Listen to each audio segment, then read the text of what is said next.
Ready for your weekly tech fix? Want to know how technology sets us free? Well, get ready because here it comes. You're listening to Sovryn Tech with your host, entrepreneur and technophile Brian Sovryn. He's got a huge brain. And now, here's Brian. Here I am, the golden stallion of the tech world, the Rembrandt of the podcast canvas. Haven't used that one in a while.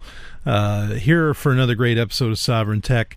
And this week, first I want to kind of get some announcements out of the way. I think that I'm going to be getting rid of the Google Plus page and the YouTube page. This won't happen right away, but it will be probably over the next week, which of course we're near the end of July 2013 as far as time frame goes.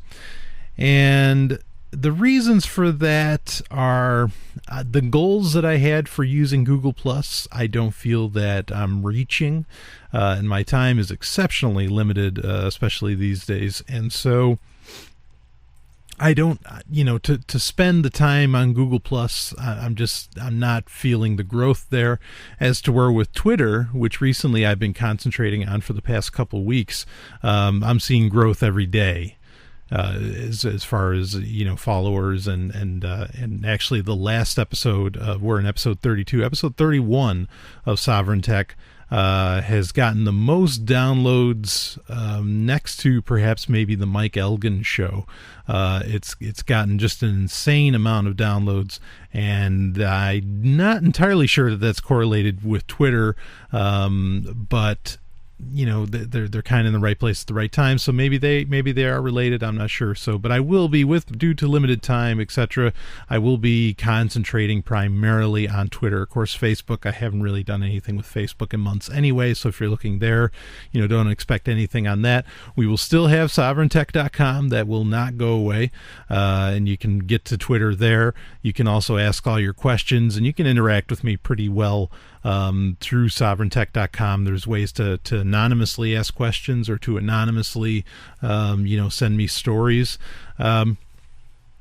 So that's where we'll be concentrating. If you are interested, on Google Plus there is the Sovryn Tech Balnea, which is it's a Google Plus community, where it's like your own little miniature group that you can talk with each other. And if someone is interested in being the administrator for that page and wanting to carry on with it, send me an email, sovryntech@hush.ai, which that'll be changing soon too. We actually got a sovryntech.com email address that I'll be setting up, but I'll let you know when that happens. And I'll keep sovryntech@hush.ai running for a while, just in case anyone listens to a previous episode and now they want the new one.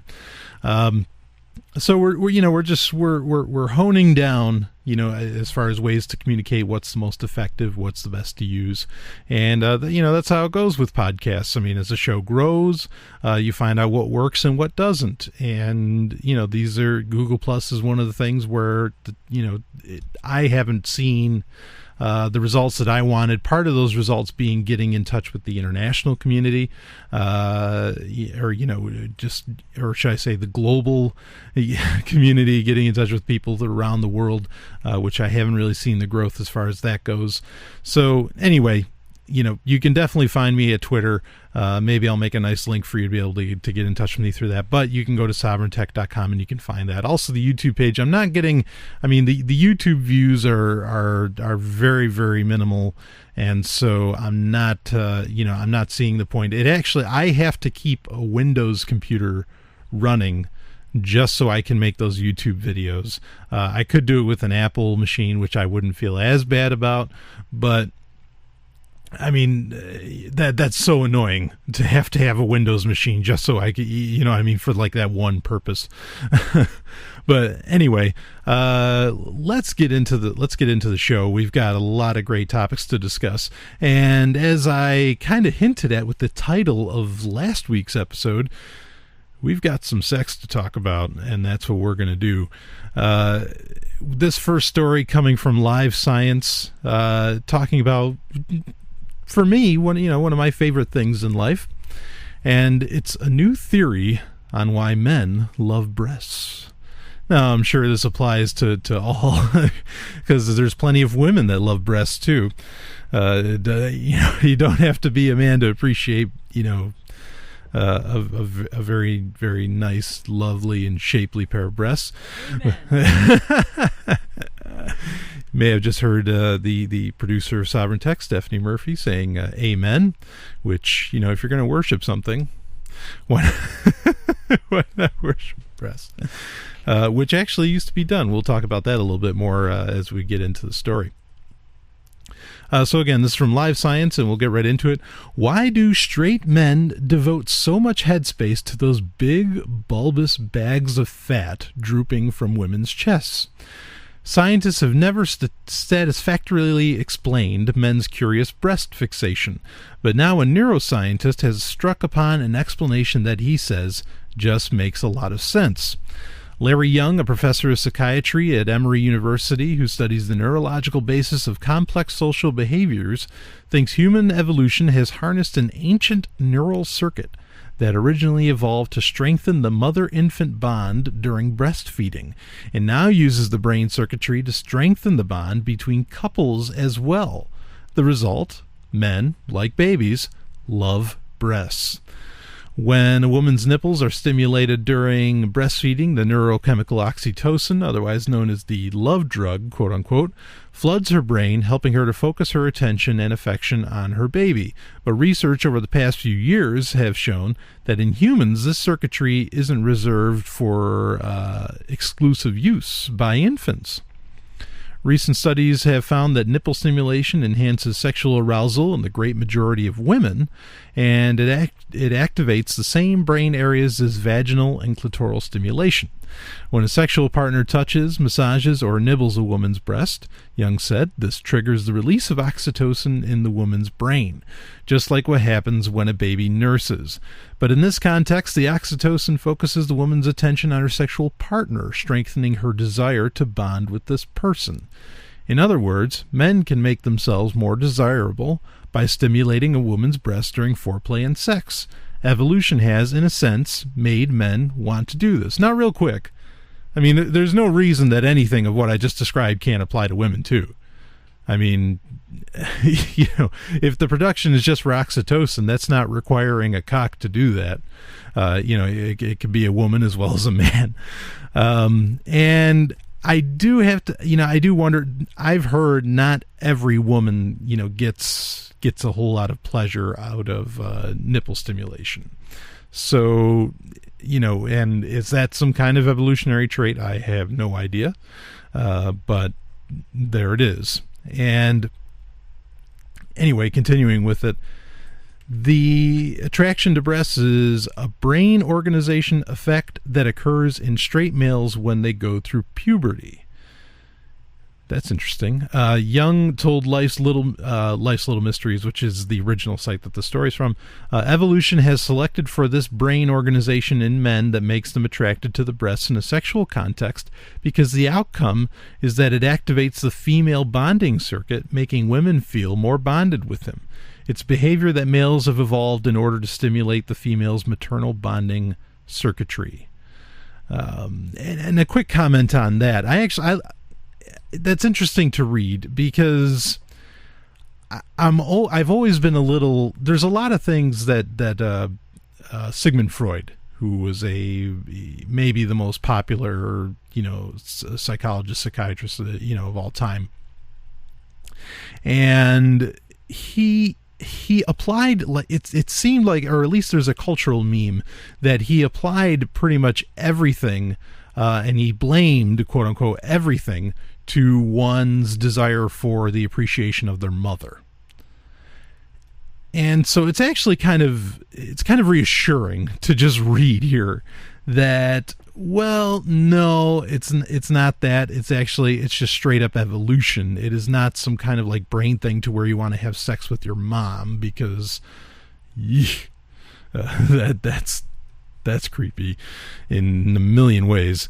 So that's interesting, to have some scientific basis that, no, this is okay. This is also that we bond with each other more, not so that we get some kind of like psychological uplift of parental appreciation or parental approval. Anyway, so why did this evolutionary change happen in humans and not in other breastfeeding mammals? Young thinks it's because we form monogamous relationships, whereas 97% of mammals do not. Secondly, it might have to do with the fact that we are upright and have face-to-face sex, which provides more opportunity for nipple stimulation during sex. In monogamous voles, for example, the nipples are hanging toward the ground and the voles mate from behind, so this didn't evolve, he said. So maybe the nature of our sexuality has... Okay, well, wait a minute. So the voles prove that it's not because of monogamy, because they're monogamous and they don't have breasts. I mean, that's... Yeah, the face-to-face sex thing, I think, makes a lot of sense. What if they're rubbing up against the ground while they're mating? What if they're rubbing up against the ground? Yeah, what if the nipples... It said the nipples are facing the ground. Oh, so they're facing, like, for stimulation, rubbing against the ground? Yeah. Yeah. Sure. That makes a ton of sense. God, we are such perverts. I know, it's terrible. Vole sex. I think we just named the show. Evolution has selected for this brain organization in men. I think I lost my place. Anyway.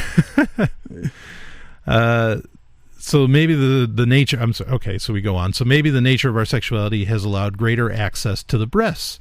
Attraction to breasts is a brain organization effect that occurs in straight males when they go through puberty. Evolution, yeah, I totally lost my place. We'll keep going. But Jung's new theory will face scrutiny of its own. Commenting on the theory, Rutgers University anthropologist Fran Muskia-Lees, who has written extensively about the evolutionary role of breasts, said one concern is that not all men are attracted to them. Always important whenever evolutionary biologists suggest a universal reason for behavior and emotion, how about the cultural differences? Muskia-Lees wrote in an email. In some African cultures, for example, women don't cover their breasts and men don't seem to find them so, shall we say, titillating. Jung says that just because breasts aren't covered in these cultures doesn't mean that massaging them and stimulating them is not part of the foreplay in these cultures. As of yet, there are not very many studies that look at breast stimulation during foreplay in an anthropological context. Jung elaborates on his theory of breast love and other neurological aspects of human sexuality in a new book, The Chemistry Between Us. Anyway, yeah, now, okay, to say, well, in Africa, they don't cover them up, and they're not as obsessed over as they are in America. That's what this is. Only in America are breasts a big deal. Just so untrue. Okay, so untrue. And again, before I get into that, I just want to reiterate that I didn't read anything in that could not apply to lesbian or bisexual women as well. All of that, all of those same, symptomatic things, all of that can apply just as well, to lesbians or bisexual women, not just straight men. As far as, this idea that because breasts are covered, that's what makes them, that's what makes them so desirable and such a sexual thing when really normally they just wouldn't matter. That falls apart on two grounds, one of which we talked about on the show before. But the first ground is that, their breasts are so pronounced on humans. For them not to be a big deal doesn't make sense just at face value evolutionarily. There's a reason they do that, and there's an important reason, that they have been an erogenous zone. They have been an important part of reproduction. If genetic determinism is true in evolution, where, our purpose in life, quote unquote, is to reproduce, and then, that it kind of ends, that's the genetic deterministic purpose in life, then, the breasts are very, very important then, because obviously they evolved in a very unique way in humans. the second part in which that falls apart in that, well, it's only, this is only important to, to cultures where breasts are covered up. The second place where that falls apart is that we have multiple things from thousands of years ago, some as early as 35,000 years ago, in fact, where there's cave drawings of women with huge breasts. Again, cave drawings. This is the most primitive artwork known to man.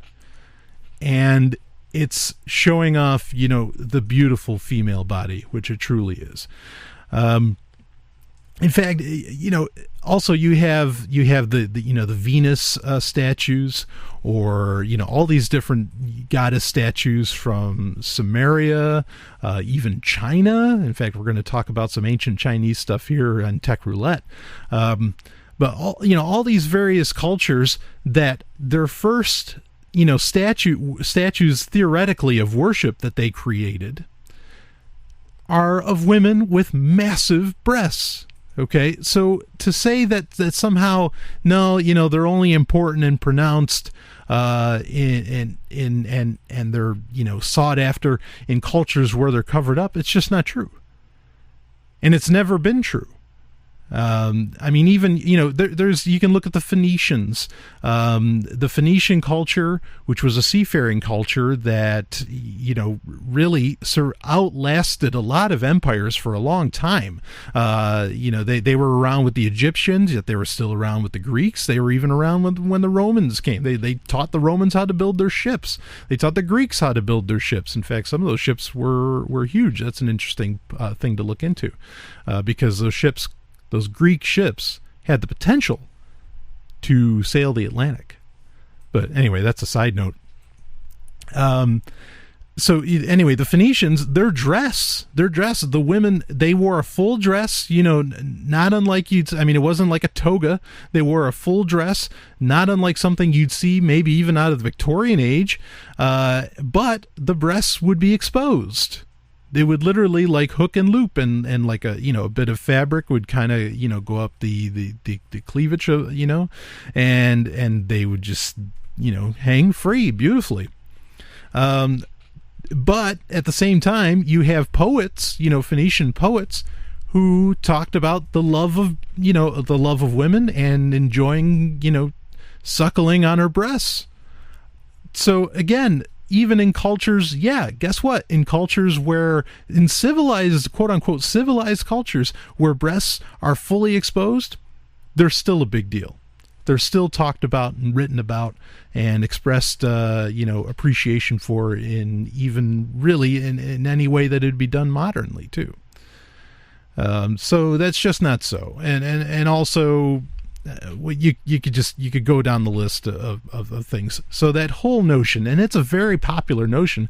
In fact, in this very article, you had one person who was trying to say, no, look, none of this evolutionary stuff is true because, we have these cultures where breasts aren't a big deal at all. And, I really debate that too. Has anyone asked these cultures, if, that they don't give a big deal about breasts, that they don't really care? Because I haven't seen those articles, even in National Geographic. And believe me, when I was a young man, when I was a young kid, I used to look at those National Geographics for what, because they'd have pictures from all over the place, and it's educational. Hell, I could bring them to church. It's great. But with these cultures, maybe the reason, actually, here's an alternative theory for you.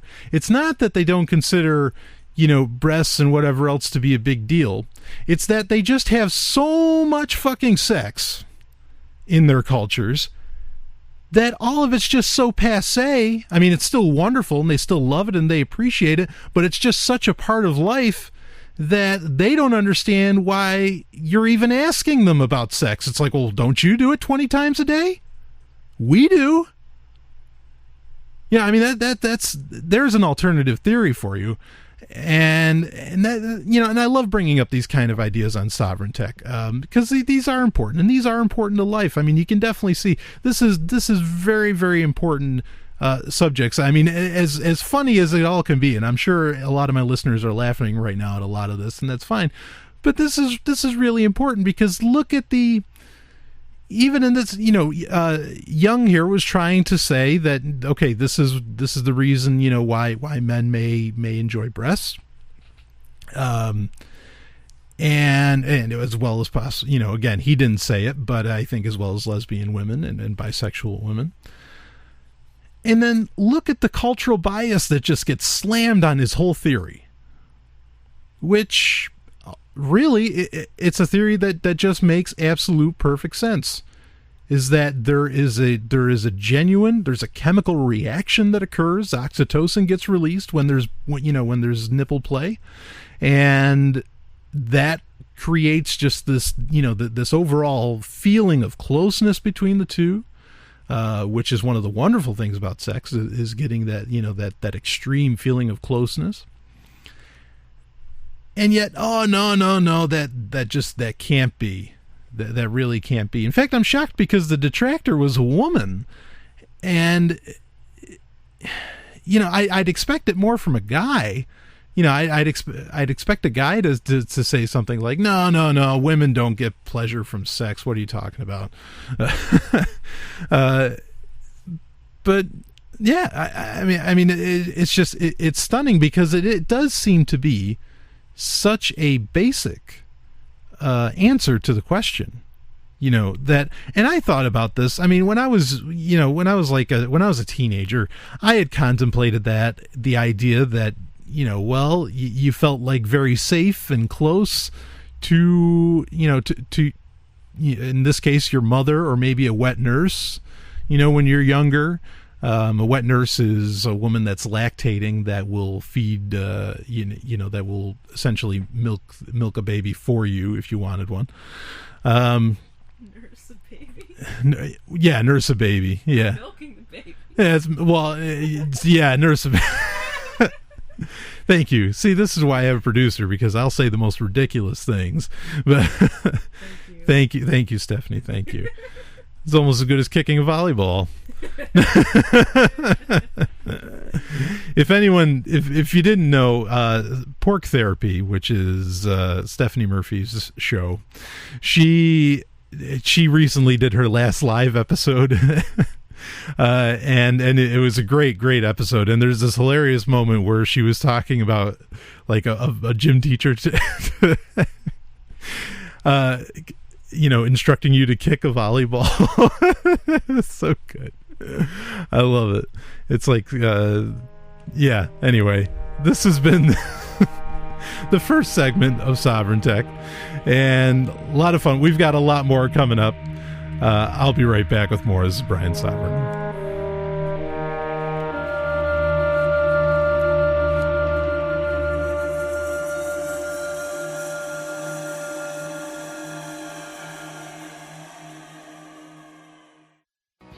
Once upon a time, long before the dawn of digital technology and social media, analog dinosaurs roamed the earth. Free thinkers relied on underground newspapers to spread their radical ideas. If you thought that underground newspapers were extinct, pick up a copy of Obsolete magazine from Obsolete Press. Each issue of this old-school newsprint tabloid is packed with original DIY articles, counterculture essays, science fiction stories, and artwork by a list of international contributors who are dedicated to smashing the status quo. Obsolete magazine is available from obsolete-press.com, and Obsolete Press offers special discounts to readers who use Bitcoin. Until August 11th, Obsolete Press is running a Kickstarter crowdfunding campaign. If you like what you read and want to pledge, look for the link at obsolete-press.com. Social media is great, but Obsolete offers a reading experience unlike anything on the web. The underground newspaper is alive and well. Read Obsolete and get your hands dirty. Tech Roulette. You want to play? Ooh, I want to play. Oh my. The things. Anyway. It's Tech Roulette, and this is where I cover stories that get sent to me through various media, though that the various media is dwindling, just honing in, not dwindling as in lack of popularity, just honing in. And feel free, you can send me stories via Twitter, which a couple people have done recently, including a hilarious video about, and I retweeted it. There is a hilarious video on what exactly Google Glass will be used for, and I'm sure you can guess what exactly it'll be used for. And it was really, really great. I really appreciate the listener sharing that. So, but you can also direct message me on Twitter. I know there's some social constructs of proper communication in this world, but I do not mind. Feel free to direct message me on Twitter. Also, sovereigntech@hush.ai, or you can also, which recently has been getting a lot of use now that I've been touting it a lot more. But on sovereigntech.com, you can totally anonymously send me stories, or you can send me questions, and I have a laundry list of listener emails. In fact, I'm half concerned that all the questions I have for the listener email section, that because there's so many that people want me to get through them, and so they're not sending me more. but please keep sending me all these stories. Please keep sending me questions, and who knows? Maybe the show will get. Maybe there'll be enough demand and enough stuff going on, and there already really is enough things out there to, stories to do this on. Maybe we'll turn it into more than once a week. A lot of times I do have special content coming out. I actually plan on releasing a special next week.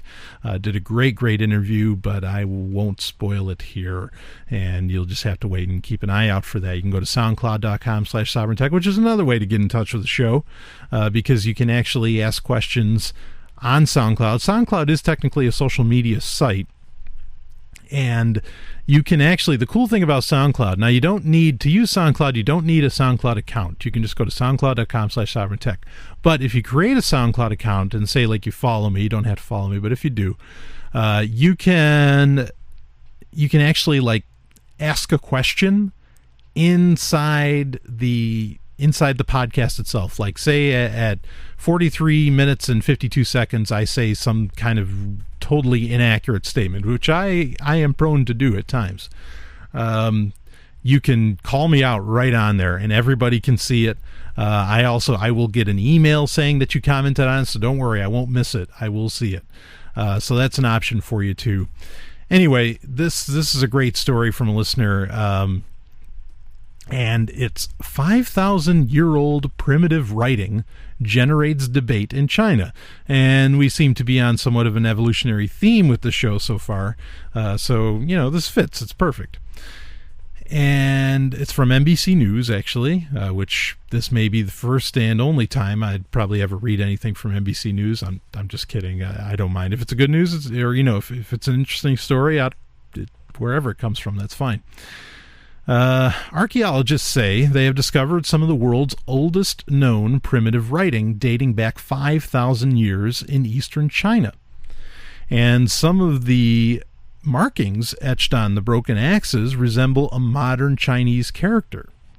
The inscriptions on artifacts found south of Shanghai are about 1,400 years older than the oldest written Chinese language. Chinese scholars are divided over whether the markings are words or something simpler, but they say the findings will shed light on the origins of Chinese language and culture. Now, you can see pictures of these. It's an axe head. You can check out the show notes at soundcloud.com/sovereigntech, or you can do it right from your pod catching program or app, however you want to do it, or you can go to sovereigntech.com. All the links are there. Let's see, we'll go on with the story. The oldest writing in the world is believed to be from Mesopotamia, dating back slightly more than 5,000 years. Chinese characters are believed to have been developed independently. And, of course, when they say Mesopotamia, they're mainly talking about Sumer, which was, an empire, essentially, that, existed over 5,000 years ago and is widely regarded as the first, or widely considered the first civilization. Of course, I don't think that's true, and actually they found cities in, like, Turkey that they've dated to 14,000 years old, which would at best, put it at a good 7 to 6,000 years older than anything in Sumer. Or at least anything we've found. Anyway, inscriptions were found on more than 200 pieces dug out from the Neolithic era Langshu relic site. The pieces are among thousands of fragments of ceramic, stone, jade, wood, ivory, and bone excavated from the site between 2003 and 2006, lead archaeologist Zhu Zemin said.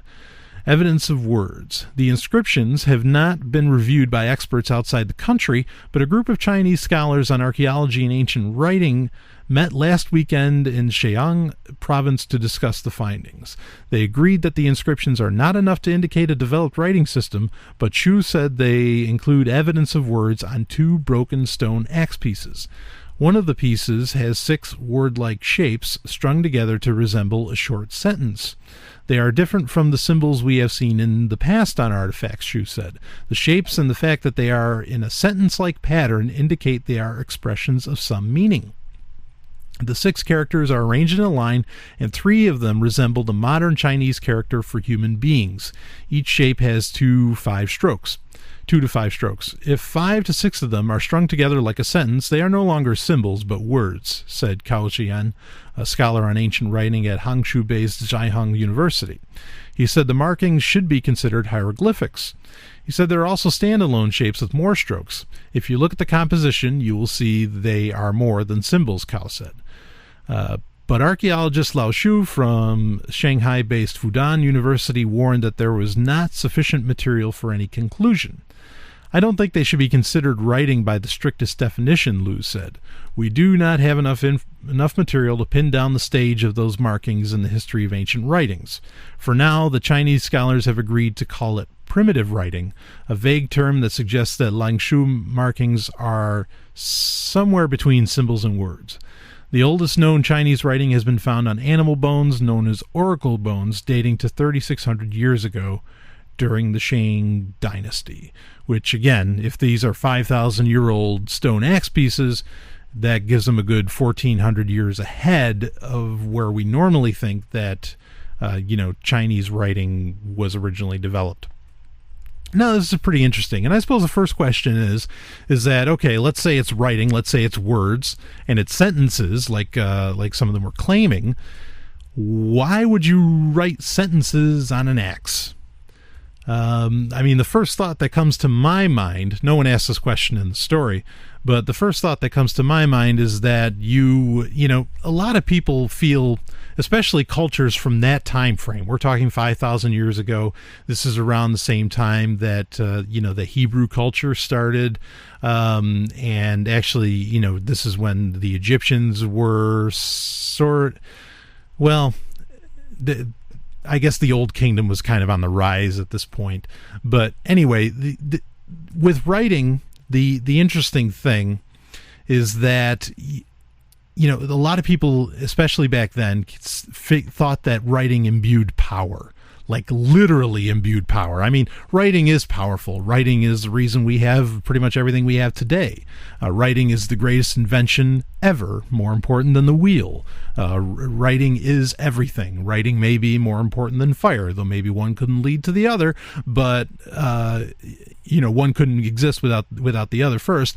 But writing is everything, no doubt about it. Okay, and even ancient man understood that writing was a big deal. So, with that in mind, again, the idea that writing imbues power onto something, I could readily envision that, just like the oracle bones that they found, people would write, and if it's talking about, I think it was saying that it talked about that the writing was possibly referencing other people. They could have written down, like, their ancestors' names, or they could have written down, if it was an axe, maybe it was kind of a weapon of an axe. And in that case, they would write, the names of maybe other fallen warriors, onto their. And so I think there's some interesting reasons that culturally, anthropologically makes sense, for a person to write on an axe head. I mean, it's not anything new, but it is interesting on something so old. And the other problem is that, or the real interesting part of all this, of course, is that it's being written, thousands of years before there was supposed to be any Chinese writing.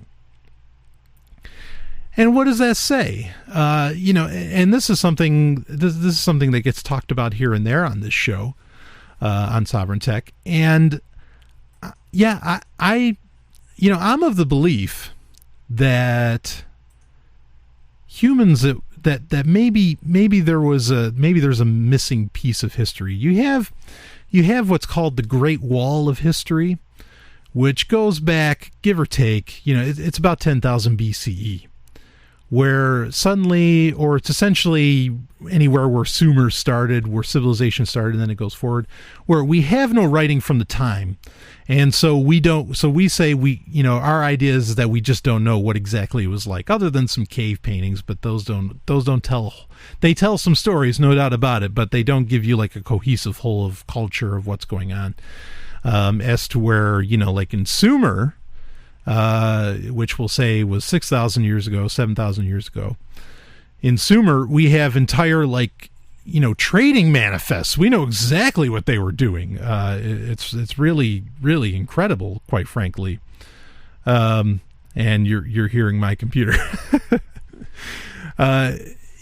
So we have a really good idea as to what's happening, with that.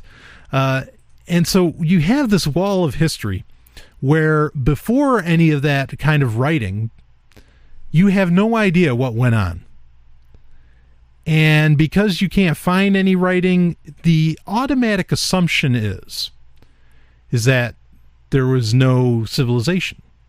There was no advancements. There was no, there was essentially nothing but a bunch of wild animals, pansapiens included in that, running around. And I'm inclined to disagree. I don't think that, before the wall of history, that there was effectively nothing as far as culture goes.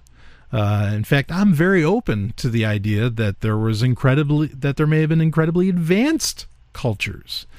In fact, there's a special I recorded with the lovely and hyper intelligent Dr. Stephanie Murphy, that where I talked about some of this. I haven't released it yet, and I'll admit I've been a little reticent to do so because I don't want anybody to think, oh, whoa, this guy is crazy. Which, I like to say to myself, I don't care if they think I'm crazy. Yeah, it's fine if you're crazy. But anyway, so you have this wall of history where who knows what went on before there. And so really, it's pretty open season as far as, someone's beliefs. But I think there's some interesting facts out there about all of that. So, but let's get back to the Chinese. It's interesting that Chinese culture shares a lot of stories with Mesopotamian culture because, again, they're believed to have been developed independently of each other. But maybe they weren't independent of each other. Maybe a lot of the stories before, like the stories of, say, the Golden Dragon of the First Dynasty, which is when supposedly most of Chinese culture, at least as we know it today, started. Maybe before then there are such ancient stories that match very much up with, say, the Sumerian Epic of Gilgamesh, or Anu Malish as it's called. And so you have this older writing that, if you asked an anthropologist now, you ask an archaeologist now, well, no, the Chinese, they were literally stone knives and bear skins at the time. There's no reason to believe that they would have a system of writing beforehand. Before 14 or 3600 whatever BCE. Or I'm sorry, or 3600 years ago, I should say, not 3600 BCE. Clearly not so. They have writing, and it may be very intricate writing. And you can take a look at the pictures yourself and you come up with your own opinions. But this is what, writing was so powerful when it was devised. I find it's very, very interesting that, like, say, in ancient Egypt, they wrote on everything. I mean, everything's just covered with writing. Well, actually, there's a couple things they didn't write on. That would be the Sphinx and the pyramids, which is kind of weird that a culture that writes on literally freaking everything, on every wall, on every monument, on every stone they can find, they write down something. That there's two buildings where there's two constructs where there's just no writing at all.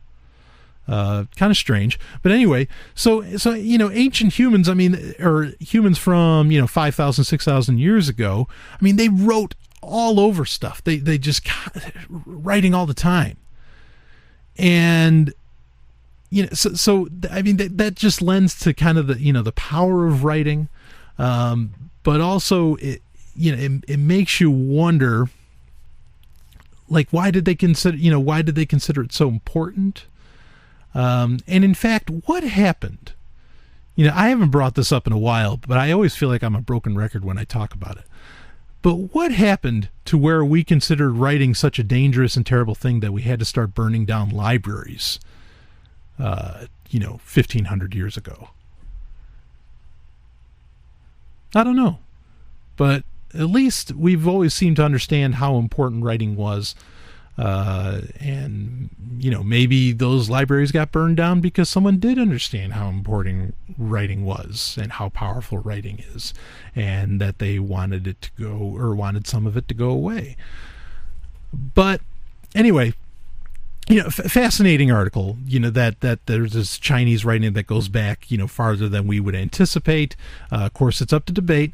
I will bring up again, in fact, thinking about it, bringing up, obviously, when I talked about burning libraries, I'm talking about like the Library of Alexandria, the Library of Pergamum. There was a bunch of libraries that got burned. It wasn't just the Library of Alexandria, just that's the most popular one. But in the Library of Alexandria, we do know, and I've mentioned this before, but we do know there was a 3-volume series, the 3-volume, essentially book set in there, written by a scholar named Berosus, that went back 100,000 years. He had 100,000 years of history to access. And yet we're shocked, for some reason, that people in China wrote on their axes before they were supposed to. Where'd Berosus get all that history from? 100,000 years. He had to be reading something. Maybe he was reading axe heads. Maybe they're older than 5,000 years. Wow. It's a website of the week. It is time for Website of the Week, where I cover the websites that I find interesting, that I think my listeners may enjoy, or sometimes it's a terrible, terrible website. But in this case, it's not a terrible website. This is a really, really great blog that I enjoy, get a lot of inspiration from, and it's JustineMusk.com, and that's the name, Justine Musk. Of course, she is the ex-wife of Elon Musk, who I am a huge fan of. Elon Musk, right now he's like the head of Tesla Motors. He's pushing, colonizing Mars. This guy is just, talk about advancing the species. He's doing it. Anyway, and Justine Musk, she's doing incredible work as well. She's written a couple of very, very popular novels that I haven't read them because they're kind of, I don't read a whole lot of books that have to do with right now, as far as time frame. I like reading books that deal with, thousands of years ago, or that deal with maybe even thousands of years in the future, or at least a couple hundred years in the future. So I generally don't read those. Maybe I'll get to it at some point, because if it has half the information that she puts up on her blog, it is an amazing, amazing blog. Just a couple of quick, samples of like what she writes. Let's see. Here's a great one. There we go. The Secret Power of Receiving, Connecting, and Being Authentic, where she talks about, like, why is it so crazy that, if someone says you have a nice ass, why do you have to act all modest? if you have a nice ass, you have a nice ass. So run with it. An empire of her own, a woman's quest for her own thing, the art of thinking highly of yourself without being a totally obnoxious narcissist or something. I mean, just great articles. And there's some PDFs on there that you can download. She has this whole thing. I love it. I love the phrase. She has this whole thing about being a creative badass. And I just think that's such a great phrase, creative, or great title, creative badass. So a lot to get out of the whole blog. It's just a great blog. 16-point guide to the art of mystery of charisma. And she does interviews with a lot of really big rock stars, the whole business, and it's good stuff. I think it hasn't been around that long, this blog, but it's pretty popular. I think it's pretty popular already, and just really powerful stuff. Especially, it's one could get the idea that it's geared more towards women. She is a feminist. I'm a feminist, so I can relate to a lot of what she has to say, but she always adds in, and for men too. And I think, which is good, because, and even I do this, where I'm talking on the show and I'll have to do like the, and women and, and lesbians and bisexuals, as to where, it's really refreshing to have someone writing that writes them in the first place and then writes about men kind of as the afterthought, and you don't notice it until you actually read it a bit. And she's not saying, and I'm not saying, that men are afterthoughts. By no means. Everybody's equal. It's gender equality. But it's interesting, like, to notice that, because you don't think about it until you actually read it and you go, oh, right. Anyway, JustineMusk.com. You can get it in the show notes, and just a great blog. Check it out. I'll be back with more.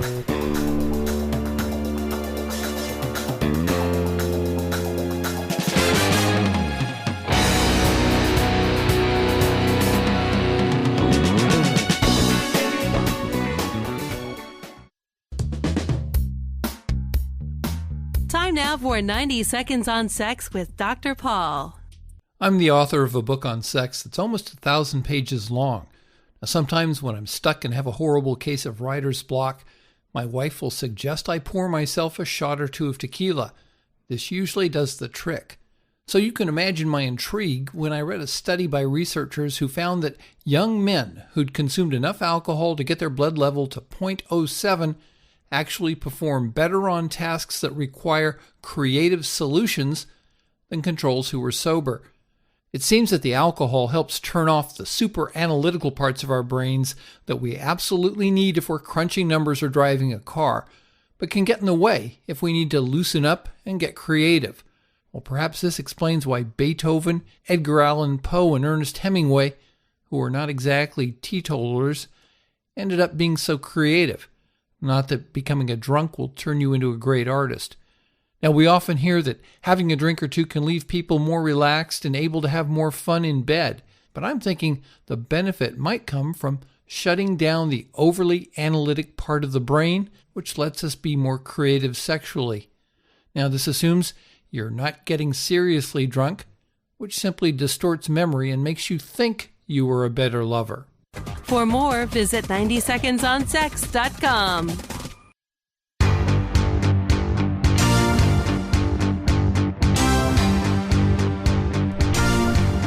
It is time for listener emails, where I cover the emails that get sent to me, be it through sovereigntech@hush.ai, or even just the comments, because comments can get sent to me through sovereigntech.com. You can also, get in touch with me through Twitter. Feel free to direct message me. It is okay. You can direct message me on Twitter. Anyway, this week is a question I've kind of been saving, and there's no need to really read the full-on question. But the bottom line is the question is why sex? And I figure, I'm already kind of talking.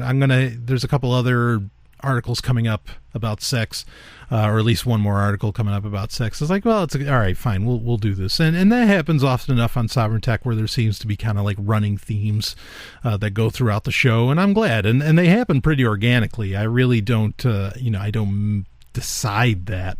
Though I do choose, as far as the listener email, that one I kind of pick. It's like, okay, how does the show feel? Is it something where I can expound on more that I've already talked about on the show? And maybe so, which we're going to be able to do, because earlier we were talking about the wonder of tits, and they are wonderful things. And so why sex? Why do we have sex? Why is sex important? Why is it something that gets talked about a lot on this show? Why? That's the overall question. And I think it's a good question, is to start off like, why do we even have sex? Is it because the first commandment given to us by God in the book of Genesis is be fruitful and multiply? No, not at all. Because, obviously that's a crock. But, being fruitful and multiplying, definitely, while it wasn't a commandment from God, it may be a genetic commandment of sorts. Of course, it's one that I've broken, because I had a vasectomy done. So, I'm not going to be multiplying anything, and that's perfect. That's fully by my choice. And not saying you have to do that, just saying, that I think it's a great idea. I think it's a great thing for guys to do, and I did it. So as far as why sex, now, why do we even have it? There's a ton of theories out there. I mean, there's so many. The one that I myself am most inclined to believe is accurate, and actually recently there's been some, there's been some more research done on this to where it's really holding water even more. And it's called the Red Queen hypothesis. Now, the Red Queen, of course, isn't the Red Queen from the Resident Evil movies. The Red Queen is from Alice in Wonderland. And in that, there's a race that occurs, where Alice and the Red Queen, they do this race, and they run in place, and they never get anywhere. And so it's a reference to that. And what they're comparing it is that essentially the humans are the Red Queen or are Alice, and pretty much any bacteria or any parasite, any kind of organism that lives off of you is, the other person is either the Red Queen or Alice. And the idea is that with the Red Queen hypothesis is that humans, we build like defenses, evolutionary defenses against these other organisms. We kind of, we evolve, we get these mutations that occur, these genetic mutations that occur that protect us from these parasites and other organisms.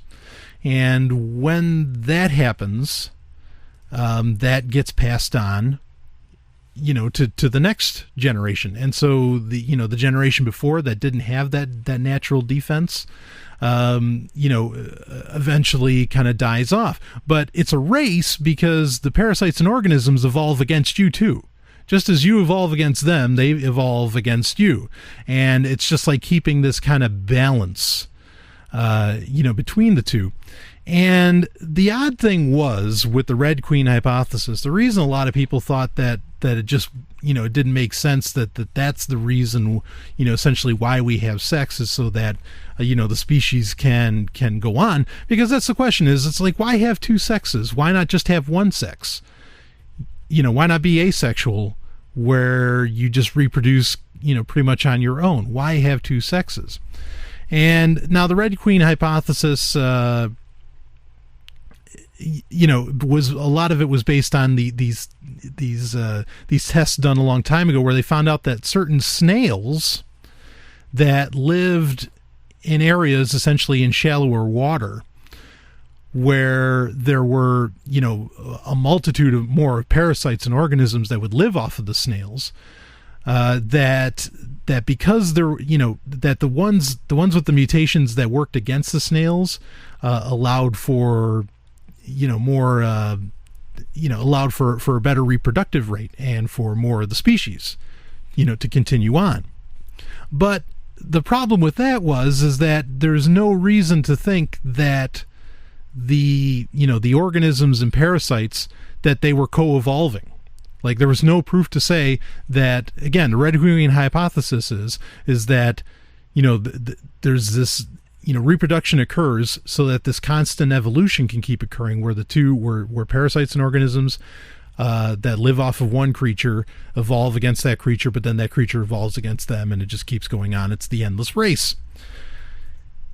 So, but there's no reason to think that they were ever even co-evolving. But recently, actually, I think it was Indiana University, maybe, where they found out that, when they took roundworms, and they were actually able to compare the roundworms, because roundworms, there's roundworms that are male and female, that have two sexes, and then there's roundworms that are asexual, that reproduce asexually.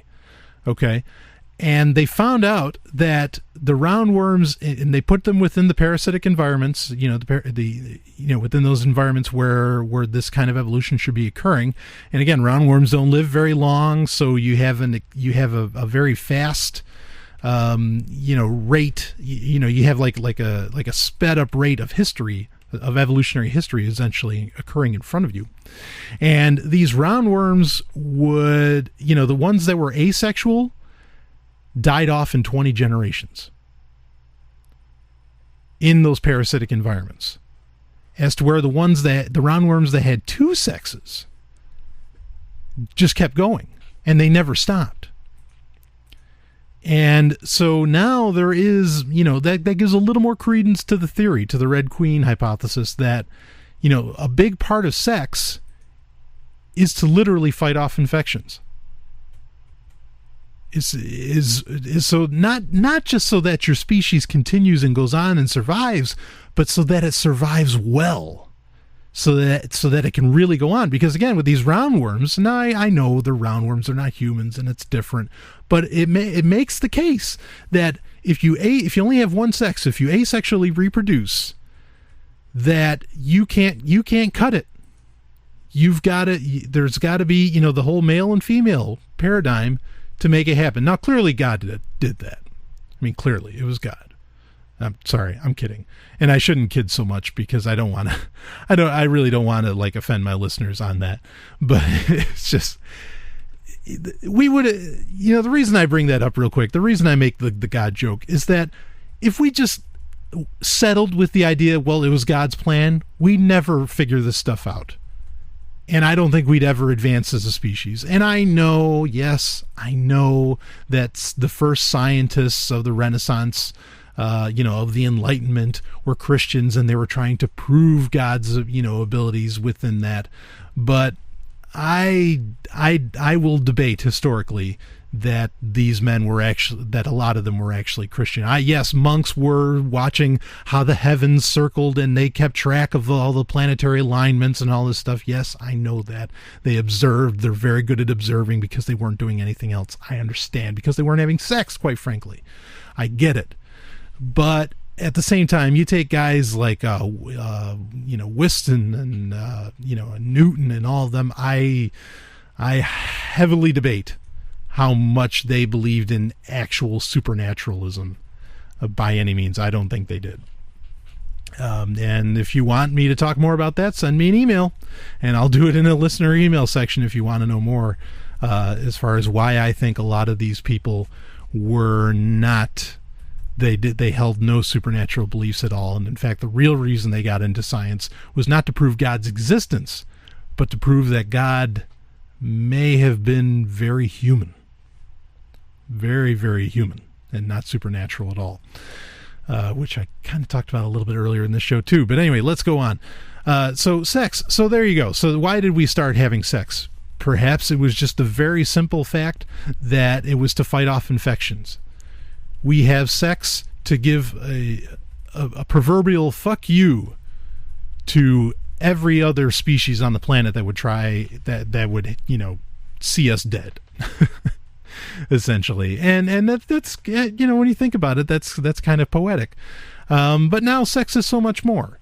sex, when you consider porn and you consider all these things, sex is not about fighting off infections. In fact, sex hasn't been that for a long time, because if it was, we would have already known that it was about fighting off infections. So why are we doing it? Why are we having sex? Why do we enjoy sex so much? Is it just the simple fact that it feels so good? Maybe. But there's more to it than that. It's not just like the physical sensations. I think there's a mental sensation, that comes with it, the mental closeness that occurs, for lack of a better phrase, the merging of souls, to be that open with someone else. And I think that may be one of the real keys to why, for a lot of people who, because there's no doubt about it, okay, there are a lot of people who are very, very much affected by domination culture. I don't mean BDSM. I mean culture in general.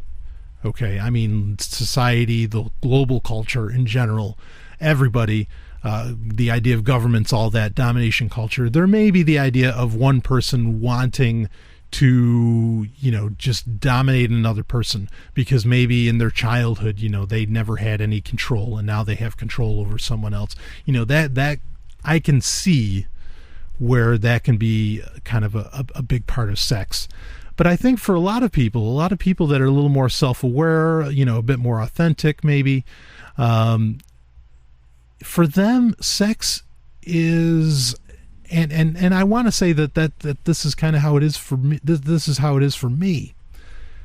But sex is the ability to just be totally open, not to control somebody else.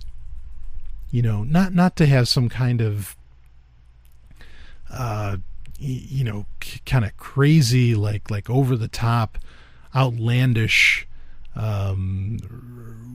really dominating fantasy, but to just finally because we deal with these pressures all the time. What is this person? It's like the looking glass self theory, right? It's not what I think I am. It's not what you think I am. It's what I think you think I am. With sex, that can all go away. If you're both relatively self-aware. Otherwise, you may still be concerned with what the other person thinks of you.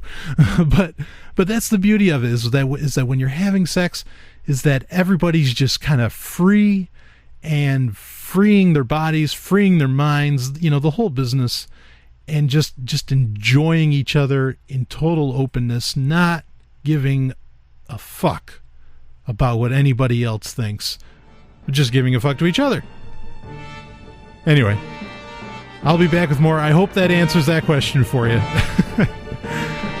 We'll have some more sex later in the show. This is Brian Sovryn.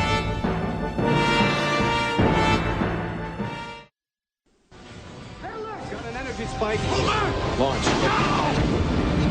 In the third age of mankind, an age plagued by an evil empire that seeks to destroy humanity, it is our last, best hope for peace. It is Babylon 5. All fighter squadrons launched. Get us out of here. Return fire. Well, freeze them!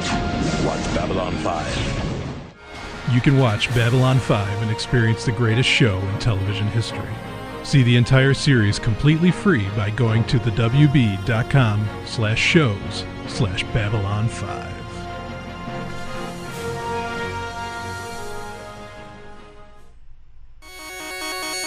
Software of the Week. It is time for Software of the Week, where I cover software that, much like Website of the Week or Pick of the Week, something I consider interesting, useful, to my listenership, or something I consider terrible. And I've always said that I never talk about, I don't know, other than iTunes 11, I don't know when I talked about a piece of software that was bad. Well, guess what? This week, I'm giving it to you. This is an app that I consider so terrible, so atrocious. In fact, it may have some to do, even though this doesn't get rid of it, it may have some to do with why I'm really, why I may be stepping away from Google Plus quite a bit. And this app is called, and it's more than just an app because it's built into a lot of Google services. It's Google Hangouts. Now, I don't mean, when I say Google Hangouts, I don't mean the video chat that you can do between each other, because obviously that technology is wonderful. But Google Hangouts, especially the app for Android and iOS, it is terrible. It's horrendous. First off, it gives you tons. Now, some of this they fixed just in the past couple days. Okay. But it gives you tons of notifications. It gives you double notifications. Like, say you're going to like a group call of some kind, it'll give you the notifications from everybody in that group call that messaged you. So if you're in a group call with like 10 people, you're going to get 10 notifications from 10 different people if they all invited you. It's terrible. You go to the app, you try and delete these notifications. It doesn't delete them. It just archives them. You can't, at least in Gmail, you can delete the email. You can completely delete it. Yeah. I know Google still keeps it in their store so they can look at it, whatever. But you know what I mean. You can't. I don't even know where this archive goes. I don't really have the time to look into it. But like when it says that this Hangout was archived, where the hell did that go? I have no idea. And the user interface, it's clumsy. There's things, there's like invitations on my Google Hangout app that I can't even erase. I can't make it go away unless I click on it and then click on the person. And what the hell's that? They're going to think I want to have a video chat with them right now when no, I don't have the time to do a video chat with you right now. And it's so, and it looks like they kind of went with the card interface that they're doing on everything, which normally works really, really well on pretty much any other Google app out there, all of which, I love Google Now. I love Google Play. I love Google Play Music. I mean, that is one of the epitomes of what a computer could and should do. But this Google Hangouts, it's terrible. And in fact, even in Gmail, like it's on the bottom left now, the new Hangouts. Gmail looks like its own operating system now, and some may think that's good, and if you like that, that's okay. For me, it's too busy. There's too much going on in Gmail. And like now you have tabs and all this stuff. It's like you're looking at essentially if you're on a Windows machine, you're on Windows, at the bottom you've got a taskbar, and you've got all this stuff showing up in your taskbar, right? And then you have Google Chrome, and along the top you have all these tabs. So you've got tabs along the bottom of the screen, you got tabs along the top of the screen, and then you go into Gmail now, and now in the middle of the screen you got a bunch of tabs. I mean, there's just tabs everywhere, and you're going, wow, can I concentrate on one thing or can't I? And I mean, I'm a great multitasker. I'm not really complaining about that, but it's just too busy. You're spread way too thin. To even do one thing right, in my opinion. But this Google Hangouts thing, I mean, just the notifications constantly come, and you say, okay, mute notifications, and then they just kind of come back. And it was supposed to integrate with Google Voice and all that, which I'm glad it hasn't yet because it's such a mess. But this was a big deal, was that Google was going to unify all their chatting software. Boy, good thing they didn't, because they got to get this Hangouts right first. Just let me know if you think it's annoying. Email me. I'll be back with more.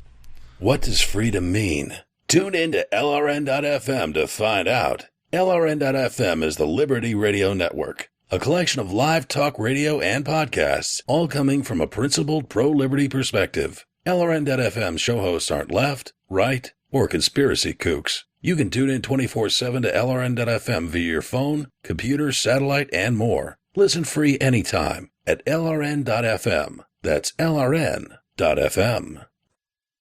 Brian! Stop playing those video games! Just a minute, Mom. Game Talk. It's time for Game Talk. Just real quick, I've gotten questions about where some of my music, some of the lead-in music comes from. For listener email, for the section coming out of, that it's coming out, the segment that it's coming out of, and what leads in the listener email section, both of those pieces of music actually come from an old buddy of mine who I used to play Rise of the Triad with, Jake Kaufman. He did the soundtrack for Double Dragon Neon, which was a release for PlayStation, for PS3, and Xbox 360 last year, I think it came out. And he sent me a copy of the soundtrack, And that music actually, those beds actually come from that soundtrack. So Double Dragon Neon, Jake Kaufman, I'm sure you can find it. I think he even offers it for free. But if you could send him a few bucks, just a great guy. And speaking of Rise of the Triad, while we're at it, that will next week. Right now it is June 26th? June 27th. It's June 27th. Next week, Rise of the Triad, being redone by Interceptor Entertainment, will be released on Steam. And I am there. I'll tell you that. I am there. Go check it out. Rise of the Triad is an absolute classic game. We talked about Doom last week, or a couple weeks ago, during Game Talk, and the game that took Doom and all of it to the heights, of greatness, was Rise of the Triad. It's what they call a cult classic, but not a cult classic at all. It is just a genuine classic and worth looking into. So, and in fact, also, I think if you get it on Steam, it comes with like a bonus pack of games. Like it comes with the Blake Stone games, which those are like kind of like a sci-fi Wolfenstein. Fabulous games. So check that out. Rise of the Triad coming out this week or next week, I should say, on Steam. Anyway, this week for Game Talk, I don't have an article, but I wanted to kind of talk about the state. No, I don't want to talk about the state, but the state of gaming, where things are right now, because all the talk, it's holiday season's coming up, and all the talk is and I actually get questions about this. What do I buy? Do I buy a PS4? Do I get an Xbox One? What do I do? What's the best gaming system out there? What's going on? Or do I just upgrade my PC and keep running with that? Yeah, if you want to play like the big AAA games, yeah, I'd go with a PC hands down. As far as like if I had to choose a console, certainly I'd go with the PlayStation 4. If I was looking at like, what's like the big system to go with, that would be the one. The Wii U, maybe wait a year and see what other like great first party Nintendo titles will be coming out. But anyway, that's not the main thing I want to talk about. But gaming is really changing right now. In fact, I firmly believe, as great a system as the PS4 looks to be, the consoles are dying. Okay, and I've said this before on the show, and you may be okay. So consoles are dying. So then so then we should all go to PC, right? No, because PCs are dying too. And these AAA games aren't going away. They're not dying. It's not like suddenly Call of Duty, as nice as this would be, it's not like suddenly Call of Duty games are going to stop getting made. But what's happening is that I feel like iOS and Android, that's the gaming of the future. And the future's in many ways already here. There's, I could go down the list of games, and maybe I'll name a few as we go through this talk. But gaming is changing. It's changing to mobile, but not just mobile. It's changing to mobile where you can do it on your terms. Okay, like it's coming out July 31st. It's called the NVIDIA Shield. It used to be called Project Shield. And this is really exciting. What it is, it's an Android device essentially built into a controller, and it has a little screen on it. And through NVIDIA Shield, you can over Wi-Fi, you could stream your Steam games to it, and it looks like an Xbox controller essentially. And you can play on there. You can stream the games, and you can play the Steam games, or you can play Android games. And this thing has like 72 cores.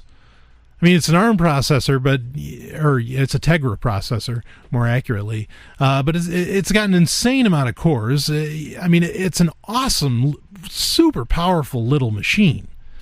And then, of course, it has, social features, if those are important to you, which a lot of people are developing into their, consoles. Like the PlayStation 4 has Facebook and Twitter, I think, like a social button essentially built right into the controller. The DualShock 4. Or DualShock, it's DualShock 4, I think. And So that's already built in, because obviously, like with your Android apps, I mean, when you touch your smartphone, you know how it is. You've got more notifications than you know what to do with popping up on it, and so you can't beat the sociability of an Android device.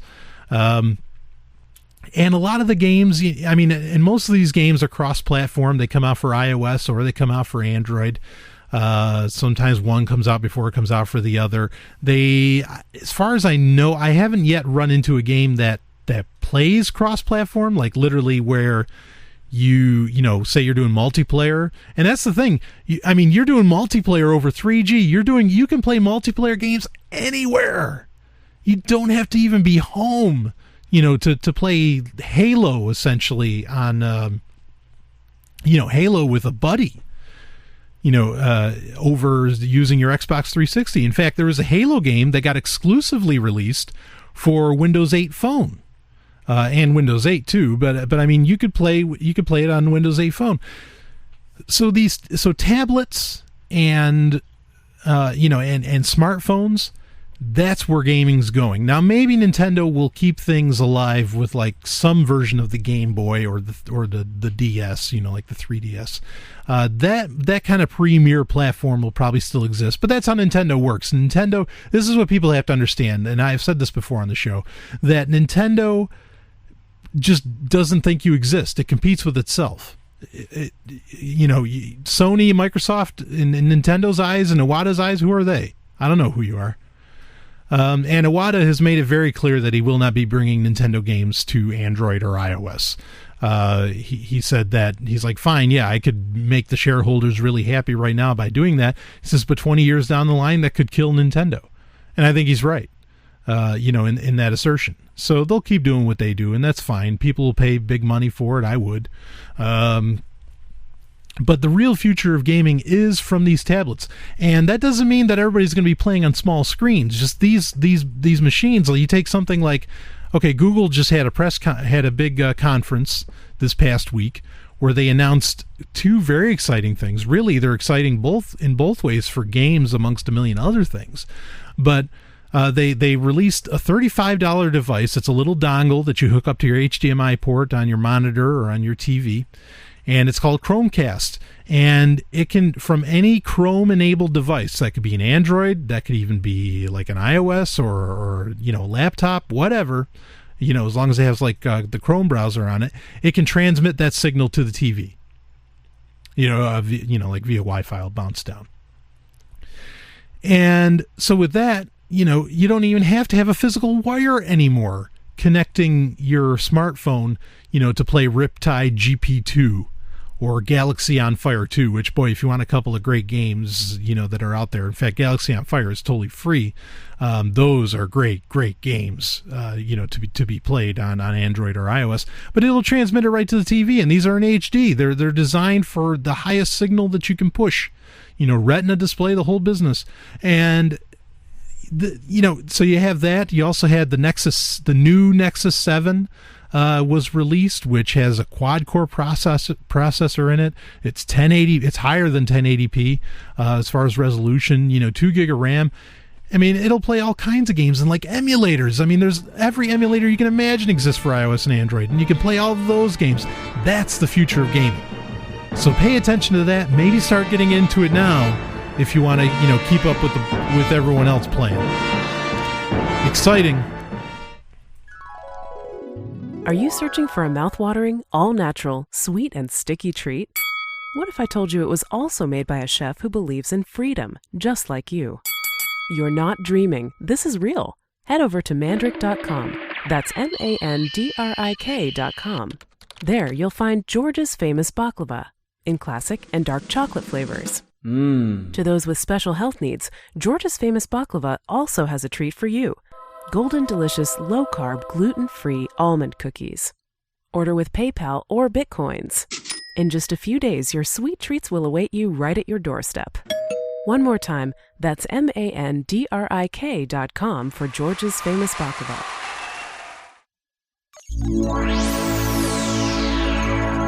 Hacker Stories. It is time for Hacker Stories, where I cover stories about or by the real heroes of the world, hackers.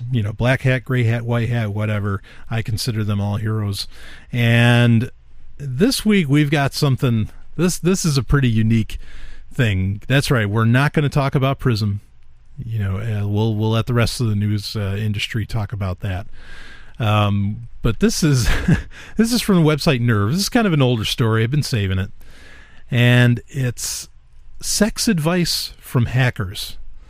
And they got three hackers, and they asked them, all three of them, the same questions. And we're probably not going to get to everything in this segment, but you can check out the show notes, soundcloud.com/sovereigntech or sovereigntech.com, and you can read the rest of it. And I mean, because some of them are pretty funny, and with a couple of them, I hope they're not serious. So. But it's pretty good. So, sex advice from hackers, and these are from real hackers. You're like a couple of real black hat types here, actually. And let's see. The first question is, and again, you can check out the webpage for yourself and see who said what. Out of these three hackers, but just good stuff. So I'll try and read the best here. What's the best reason to date a hacker? Now remember, these answers are coming from actual hackers. Well, aside from the obvious perks, free tech support and reliable, plentiful income, hackers tend to be resourceful people that don't like being bested by a problem or issue. Plus, there are short-term benefits that are non-sexual in nature. You'll never have to pay for music or movies again. I thought that was pretty clever. As far as my opinion on that, yeah, I mean, you would never have to pay for music or movies again, because they're just, they can download pretty much anything. In fact, at the drop of the hat, they could do that too. But I thought that was kind of interesting. It's not to say that one type of person is better than the other, but it's true. I mean, hackers are hackers partly because, they're trying to solve complex problems, and they're good at what they do because they actually come up with answers. And so that makes for an interesting kind of life outlook and overall ability. So I thought that was a fair enough answer. And yeah, the free tech support, and I mean that's pretty good. So, and actually, if they are a hacker, if they have any actual college experience, as far as that goes, then yeah, they could end up with a pretty good job. Or equally, if they're that good of a hacker, they can probably steal money, from financial institutions. Of course, the question is that did the financial institution take the money first, and who's really stealing it? But anyway, I wouldn't go down that road of justification. Let's see, another question. Sometimes I have very intimate, quote unquote, video chats. Is it possible for someone to hack my sexy time? Short answer, yes. Long answer, yes. The easiest two means of having your sexy time spied on are probably Wi-Fi sidejacking, or the person on the other end saving what they're seeing from you and either wittingly or unwittingly sharing it with others. Make sure that you're doing so on a Wi-Fi protected network with WPA or WPA2 and a long, nasty passcode. Let's see. I'll switch it up here. I was reading from the same guy there. Okay, we'll go with, let's see. I met a guy on an online dating site, and we've been talking a lot. I really feel a connection to him, but he lives in LA and I live in New York. Can long-distance online relationships ever work, or am I being delusional? Have you met? Do you plan to? Would either of you move to be near the other? If you answered no to any of these questions, I'd say you're delusional. Online relationships are usually an escape from the drab reality of our own loneliness. There's no real chance for anything to come to fruition, but you still fantasize like you're jacked into the love matrix. In short, the love matrix. In short, they usually don't work out, and the pain when they don't is all the same. So why bother? I can kind of speak to that. There used to be with hackers, and again, standard disclaimer, I'm not claiming to be a hacker or not to be a hacker, but years ago, there used to be some rules. This was in the 90s when the internet like first started, or any online connection, not just the internet, but BBSs as well. There used to be kind of rules that you had. As far as like one of the rules of being a hacker was that you never talked about being a hacker, which, these guys would be breaking. But one of the other rules was don't make love to the keyboard. And at the time, back then, cybersex was a big deal. And unfortunately, or fortunately, it's very true that a lot of times if you as a guy were having cybersex with a woman, it probably wasn't actually a woman. There was another guy, who just was enjoying the interaction and, got off on the whole, like reading it like a story on IRC or something. None of which I have a problem with. I'm just saying that that's so. But yeah, I had a long distance relationship online, and it really kind of crashed and burned. It was very, very painful. It never really worked because, I wasn't really able to move at the time, and she definitely didn't want to like leave her family. So, like her parents and everything. I mean, we were really young. So yeah, I would agree with this guy's assessment that if someone's not willing to make the move, the long distance relationship just isn't going to work. Anyway, we'll next question. My roommate, who's usually pretty shy, has a new boyfriend, and they are having tremendous and tremendously loud sex. Oh, good for them. I don't want to be a killjoy, and the last thing I want to do is ruin some really fun sex, but it's really, really loud. What's a good way to bring it up? The answer from the hacker: buy some quality headphones. Beats by Dre are great. Open up your favorite FAP site and leave them be. Don't go preaching to her about anything, because if you were with someone, you'd likely be doing the same thing. I've been on both sides of that situation, and it's an unspoken roommate rule that you just deal with it. Now, I suppose you could kind of discuss, needs, but at the same time, I don't necessarily understand where the one person's coming from, like not appreciating the fact that someone else is having tremendous and tremendously loud sex. So, but anyway, a fair enough answer, you can take that for what it's worth. Let's go with the next question. My girlfriend needs a vibrator to get off, and her preference is to use it while we're having sex. I love lady orgasms. I want her to get off. I don't want to be the guy who feels threatened by a little toy, but I do. Do I just need to get over it, or can I ask her to take a break for a while and let me try to get her off by myself? And the answer from the hacker: you're better off than you think. Some girls can't even orgasm, period. Toy or no toy. I'd say you should just get over it and be happy you're not the guy who's stuck with his hand. A little harsh of an answer. Actually, I think it was the first hacker they asked. He had a much better answer for that. No, that's not it. We'll go to the last. That I know which one it was. He brings up a great point. Okay. Yeah, there it is. I don't see the problem here. This is about, a woman, your girlfriend, having to use a vibrator. I don't see the problem here. In fact, I'm kind of jealous. Having gadget lust myself for things like power tools and tech gadgets, I could definitely see this as a fun way to experiment and try new gadgets and such. Find a way to turn the situation into a mutual one. Talk to her about it too. You're not doing yourself or your partner any favors by not making your intentions and feelings clear. It sounds like you found a mate that faps, which is definitely better than having a mate who doesn't. I like the answer, because it's like, okay, well, you're excited about computers, and yet I can't be excited about a vibrator. It's a pretty straightforward answer. Anyway, there's other questions. Some of them are very, very funny. I thought it was enjoyable, and some of it very insightful, because again, you would expect hackers. That's what they're all about, is figuring out how the world works. And to kind of see some of their answers on such topics, fascinating stuff. Anyway, catch it in the show notes. I'll be right back with more.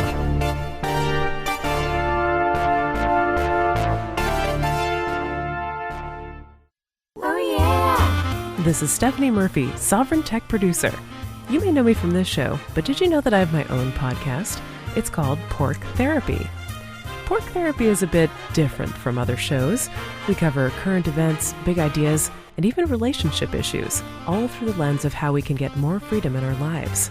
Oh, and you'll love Sex and Science Hour. Join me on my website, porktherapy.com. That's porctherapy.com. Now back to Sovryn Tech.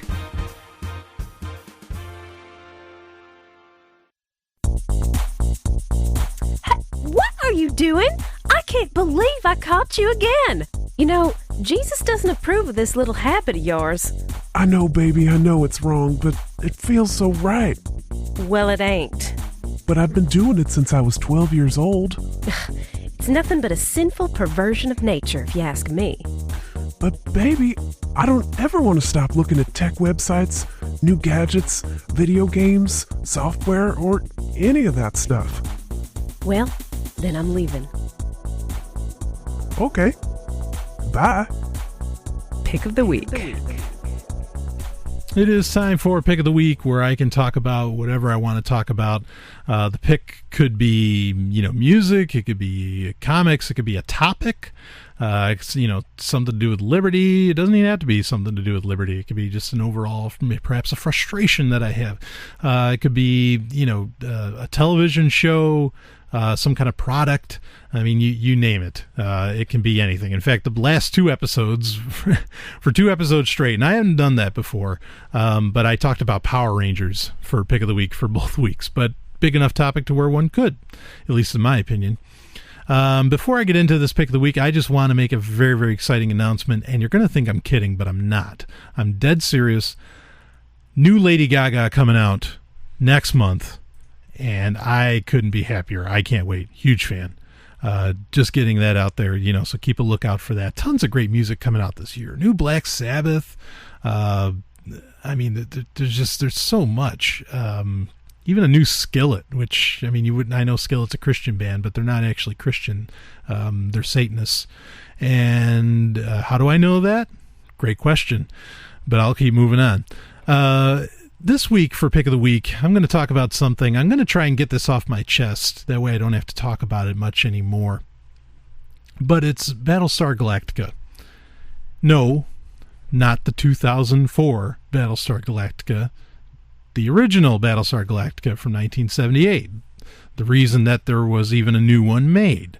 And I crack jokes. You might hear me say it a lot on this show, where I'll say, I don't know why anybody watches that new show, or, the new Battlestar Galactica, because I'll make sure that it's very clear that I'm referencing the original 1978 Battlestar Galactica. And interestingly, Battlestar Galactica, actually, there was a Friday night of Free Talk Live where it came up, and it was kind of talked about, mostly, I think, positively. And well, of course, they were talking about the new one, and all the hosts admitted that they never saw the original. I was and I guess in many ways still kind of am obsessed with the original show. It came out before I was born, so it wasn't like it was some kind of childhood memory, at least not early childhood memory. Back when the Sci-Fi Channel used to actually play science fiction. This would be in the 90s, late 90s. They had, they would run Battlestar Galactica. They pretty much, they do like the worlds of Glenn Larson, because Glenn Larson, for a while, he was a television show creator, producer. He made Battlestar Galactica. He made Buck Rogers in the 25th Century. He made Knight Rider. He also made some other shows later on, like Nightman, which was really good. So this guy, was making hit after hit as far as television shows. Literally, like the networks wanted everything the guy had to make at the time. Kind of like Aaron Spelling. And Battlestar Galactica,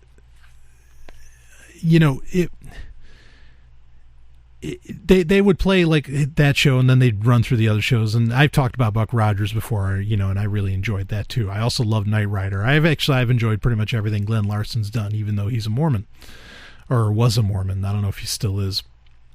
But Battlestar Galactica, that show, more so than anything else he's done, really stands out. Partly because it deals with such a deep topic, in that the whole show is the idea that humans didn't actually originate on Earth. They originated on a planet called Kobol, which, if you're wondering where he got that idea from, that is from Mormonism, where there is a planet known as Kolob that's talked about.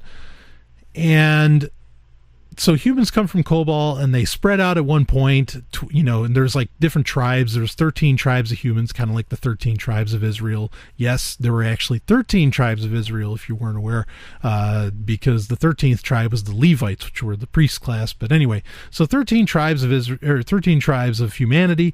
They leave Kobol because Kobol is falling apart. It's a mess. And of course, in the show, they eventually visit Kobol, and it all looks very Egyptian, which was pretty cool. So it has an ancient alien, ancient astronaut theory kind of flavor to it.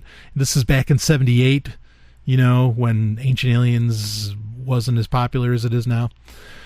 And they, the 12 go one direction. 12 colonies go one direction, but then the 13th colony goes the other direction, and they end up on Earth. And then there's this big war. And I'm sure most of my listeners know what Battlestar Galactica is, so I'm not exactly sure why I'm describing it. But there's this what they call 1,000 Yarn War. Now, 1,000 Yarn War, what's a yarn?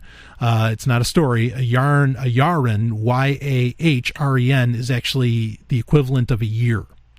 And so it's 1,000 years. Now, this is one of the cool things about Galactica, and this is what I'm getting at. There's this 1,000 Yarn War between the Cylons and the humans, and the Cylons eventually trick the humans and they win. And so, what's left of humanity is trying to find Earth. They're like, okay, we got to find our brothers, brothers and sisters in the 13th tribe. We because we're just going to get killed if we stay here.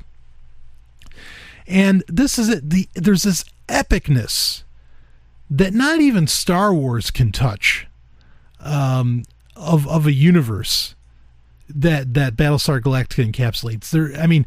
Because even something that always annoyed me with Star Wars. Okay, long time ago in a galaxy far, far away. Whenever that's what that's talking about, I don't know. Okay, but there's posters. I know there's posters that say the history of our future, blah blah blah. But in Star Wars, there's a line in The Empire Strikes Back where Han Solo says, or someone says to Han Solo, it's like your tauntaun will freeze before you reach the first marker, and then Han Solo says, "Well, and I'll see you in hell." I'm like, what do they know about hell? What did the Jedi worship Jesus Christ? That annoyed me to no end.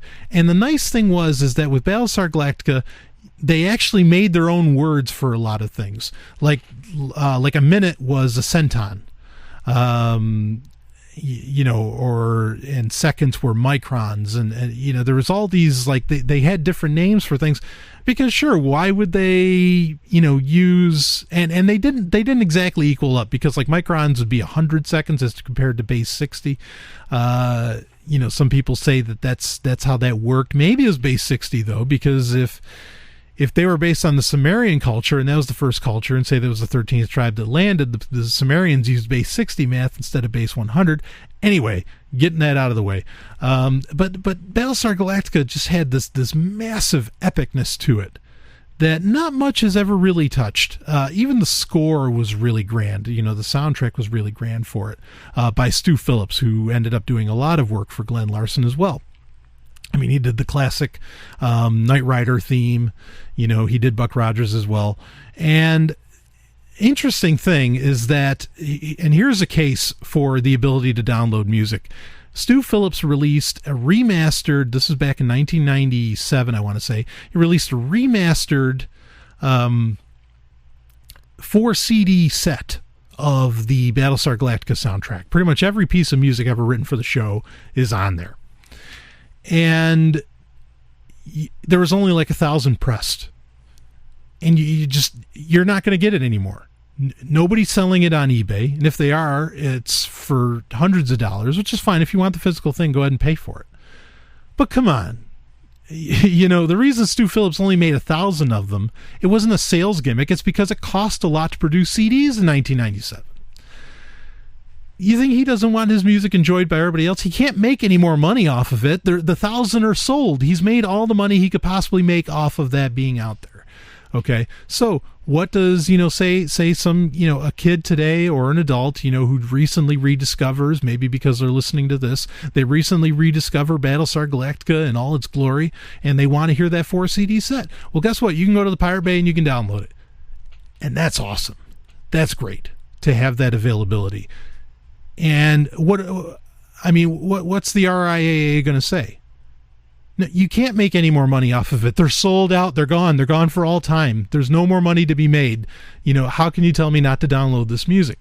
And so anyway, just one of those cases where it's great that the ability to torrent things, is really, nobody's getting hurt by it without question. And you get to enjoy some masterpieces of orchestral work. Anyway, back to Galactica. So what makes, why do I make that comment about the new Galactica being so terrible?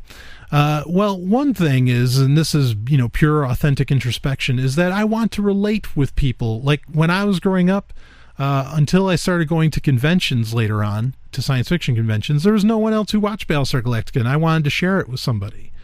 And so, I definitely have that, maybe that regret or anger that, why is Battlestar Galactica popular now and it wasn't back then when I wanted somebody to associate with and to share it with?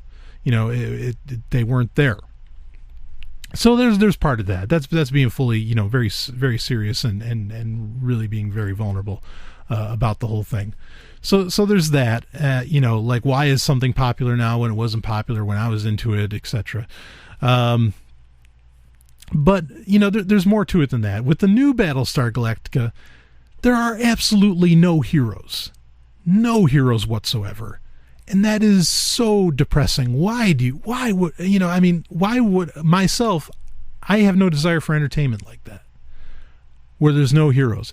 And people say, well, the old Galactica was campy and it was cheesy and all that. Now, let's talk about that for a second. What does campy and cheesy mean? Okay. To the average person, what it means is that there's a happy ending and things are good instead of terrible. I think that's what the average person thinks when they use the word that it's cheesy or something like that. Like, well, yeah, but a family member of his didn't die in the last episode, so it's not tragic enough for me. What? But what really campy and cheesy is supposed to mean, for example, would be like an Alien versus Predator, the movie situation, where this warrior woman, she takes the tail of an alien and turns it into a spear that looks ridiculous, and then takes a scale off the back of the alien and uses it as a shield. Now that's cheese. Because that's just crazy. That's ridiculous that you could do that. And they look like a perfect spear and a perfect shield. Come on. See, that's nuts. Now, Galactica doesn't do anything like that. Everything they do is absolutely believable. It looks great. Has a tremendous look. And there's nothing wrong with there being heroes. There's nothing wrong with people being good guys and not doing wrong things, and not doing bad things and not having tragedy in their past. You don't have to have that. In fact, in the show, I remember there's a phenomenal 2-part episode called Living Legend, which, by the way, there's only 24 hours in their entirety of Battlestar Galactica out there. But there's a great Living Legend where there's a Commander Kane played by Lloyd Bridges of Airplane fame, along with other movies, and he's he comes to save the day, essentially, because they think all the other Battlestars are gone, yet he has his with Battlestar Pegasus. And it's so great because Commander Adama, who's the head of the humans that are trying to get to Earth, he says, it's like, it's good that he's here. We need heroes. And that is so true. I think heroes are needed. Sometimes you find them in a TV show. Sometimes you find them on the radio. Sometimes you find them in New Hampshire. Sometimes, who knows where they come from. But I agree, we need heroes. Anyway, you can check it out. Battlestar Galactica, it's out there. You can enjoy it. Please do. I couldn't recommend it more. I'll be back with more next week.